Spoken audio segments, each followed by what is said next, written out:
To my mind, the number one priority for this COP is to recognize that business as usual has to be dropped.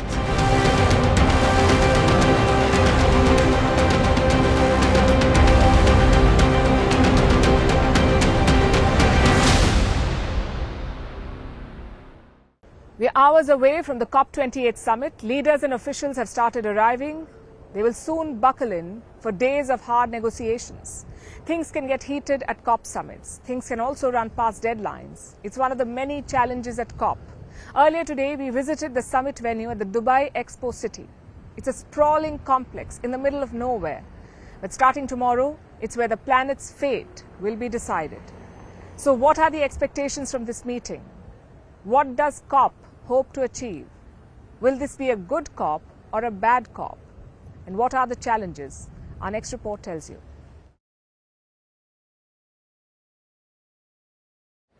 Which is the most important building in the world? You would think it's the White House or the Kremlin or the Indian Parliament, but you would be wrong.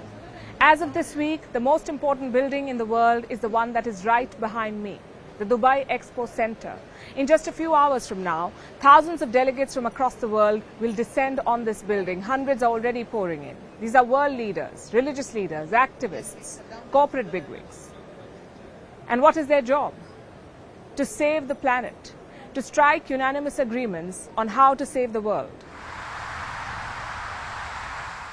Dubai as a city is extra, and the Dubai City Expo all the more. Its tech-savvy halls are ready to host the most important summit of its times, the COP28. COP stands for Conference of the Parties. It includes every member of the United Nations Climate Framework established in 1992. And 28? Well, that's the number of summits. Last year's summit in Egypt was COP27, so this year's summit is COP28. The vibe here, as they say, is mixed. The young Gen Z activists look optimistic, but the veteran bureaucrats look more circumspect. They've been on this rodeo before. They know what happens here is all about political will. So who's attending this time? Well, it's easier to say who's not.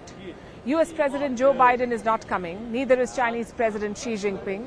Both leaders are sending their climate envoys instead. And it's a very poor message to the world. The US and China are the two biggest polluters on this planet, but their presidents are a no-show. Tells you how much significance they attach to this summit. Does that mean the summit is doomed for failure? Maybe not. Some 70,000 delegates are expected to attend COP28. They will come from 200 plus countries and regions. It's likely to be the most attended COP in the summit's history. The one in Glasgow, for example, had just 38,000 participants. Dubai is hosting nearly twice that number. The idea is to bring in as many voices as possible. Of course, the downside is the carbon footprint. What message does it send when thousands of people fly in to attend a climate summit on cutting emissions? It's counterproductive at best, hypocrisy at worst. But the attendance is not the headline here. That would be the negotiations. The summit will run from November 30th to December 12th. But don't be surprised if the talks are extended. In Egypt last year, the negotiations ran for 2 extra days. Chances are we could see a repeat. But what exactly will be up for discussion? Well, COP28 is about 2 major issues. The first is the global stocktake. Think of it as a routine assessment program. In 2015, countries signed the Paris Agreement. They agreed to limit global temperature rise to 1.5 degrees Celsius. So it's time to take stock, to see how well or how bad the world is doing. Spoiler alert, we are doing bad. At the current rate, global emissions will fall 2% by 2030. But to hit the Paris target, they should fall by 43%. So the world is a long way off. Help! Our patient is dying! The second issue is that of loss and damages. Basically, who will pay for all the climate-related destruction? Just consider Pakistan. The country makes up just 1% of all emissions since the industrial age. But recently, super floods have ravaged Pakistan. While the floods are not new, their scale has been multiplied by climate change. And the damages? Up to $30 billion. At COP27 in Egypt, countries agreed to create a fund to support such countries.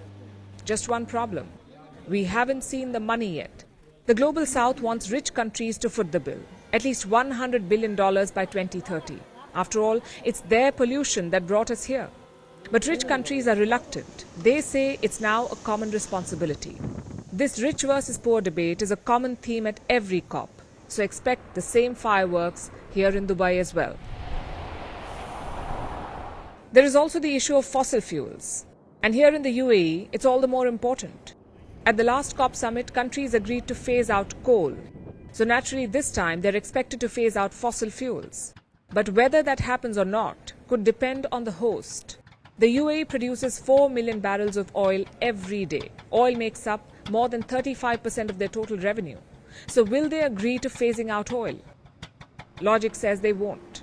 Recent reports have added to that worry. They suggest that the UAE tried to use the COP summit to strike oil and gas deals. If true, this represents a conflict of interest. But even so, it could be the best bet. The oil and gas industry makes up 75% of all greenhouse gas emissions. So without them, you cannot cut down pollution. You need their support and money, especially now. 2022 was a blockbuster year for big oil. They booked $200 billion in profits. Governments need to convince them to invest some of that money in green energy. If not, the clean pivot will be delayed. A lot of the results here will depend on leadership, on what sort of concessions the rich countries are willing to make. But time is of the essence.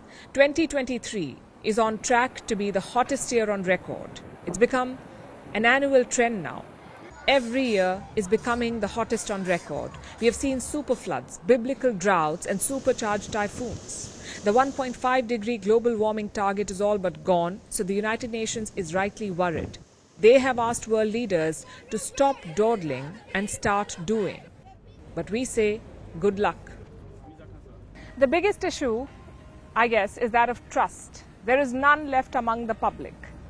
We've seen the commitments of the Paris Agreement being ignored by world leaders. So there's a fair bit of cynicism about what happens here over the next 2 weeks. It's a legitimate question that young people have. Climate commitments are non-binding, so governments drag their feet. Rich countries are in no hurry to fund climate action. So you could say that expectations are low at this COP summit, which is ironic because their job is to literally save the world. There is also the issue of politics. You would think a global existential crisis would make politicians keep their differences aside. Well, think again. The next year's COP summit doesn't even have a host. Technically, it's supposed to be held in Eastern Europe. But amid the war in Ukraine, Russia says they won't allow it. Tells you how precarious things are. The world is already off track when it comes to climate action. It cannot afford political delays and geopolitical standoffs. But such is the background of every COP. Politics, double standards, and low expectations. It may not be the best bet to tackle climate change, but right now, it's the only one we have.